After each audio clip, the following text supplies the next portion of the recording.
അച്ഛനും അമ്മയും നഷ്ടപ്പെട്ട കുഞ്ഞുങ്ങളെ ദത്തെടുത്തോളാമെന്ന് പറയുന്നു. അമ്മയില്ലാത്ത കുഞ്ഞുങ്ങൾക്ക് മുലയൂട്ടാൻ തയ്യാറാണെന്ന് പറയുന്ന ഒരമ്മ. എല്ലാം നഷ്ടപ്പെട്ട് ഓടി വന്ന ഒരമ്മയ്ക്കും കുഞ്ഞിനുമായി മൃഗങ്ങൾ വരെ കാവൽ നിൽക്കുന്നു. ഈ കടയിലുള്ള എല്ലാ സാധനങ്ങളും എടുത്തുകൊണ്ടുപോയി അവർക്ക് കൊടുക്കാൻ പറയും. ലോകത്തെമ്പാടുമുള്ള എല്ലാ പ്രവാസികളുടെ പ്രാർത്ഥനയും സഹായവും. എല്ലാത്തിനും അപ്പുറം ജാതിയും മതവും രാഷ്ട്രീയവും മറന്ന് അവിടെയുള്ള എല്ലാവരെയും നെഞ്ചോട് ചേർക്കുന്ന കുറച്ച് മനുഷ്യർ.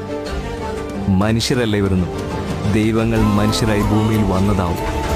ഇതിനൊക്കെ ഒറ്റ ഉത്തരമേ ഉള്ളൂ: ഇത് കേരളമാണ്. ഇവിടെ ഇങ്ങനെയാണ്.